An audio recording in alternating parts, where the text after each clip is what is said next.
Wilton Park played host to the conference to discuss stability and instability issues in Pakistan. Delegates from around the globe were here to look at the future prospects of the country since recent elections.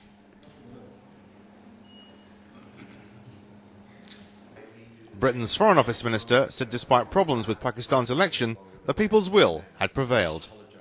The election staff and the role of the representatives of media and civil society, some of whom are most prominent are here with us now, I think demonstrated a countrywide, cross-sectoral determination of Pakistanis to make sure that their political will was allowed to prevail and that they got the right to go to the ballot box and choose a government.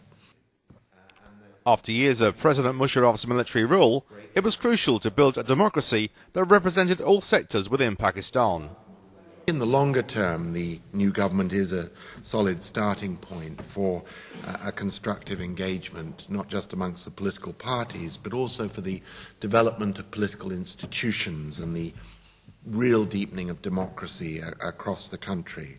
Now, this is going to be really fundamental if the people of Pakistan are not to again become disillusioned with civilian politics, and if this is to be the decisive final break from the cycle of military interventions. He also outlined the need for a strong Anglo-Pakistan relationship. For us, there is a direct domestic British interest in seeing the success of democratic, stable, inclusive politics in Pakistan. This is not some abstract foreign policy problem. It matters to us very directly in terms of domestic security and law and order back home here. With terrorism high on the agenda, delegates were told about the importance of rehabilitation of potential militants. It tackles recruitment of militants, young boys who primarily in the Pakistan context are aged between 15 and 30 in the main.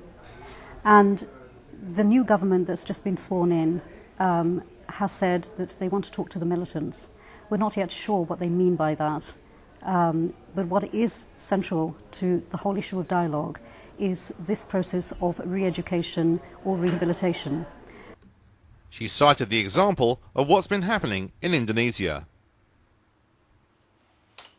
There are programs going on in, for example, Indonesia, where JI, which used to be a very powerful force, is now a shell of its former self, primarily because the government embarked upon rehabilitation of jihadis in detention.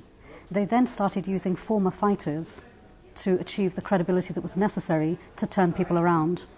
The program is been extended now to in a number of other countries. The most sophisticated of the programs is in Saudi Arabia. With a newly elected coalition government in place, this conference heard that strengthening democracy, building the economy and including all sectors of society are vital for Pakistan's long-term stability.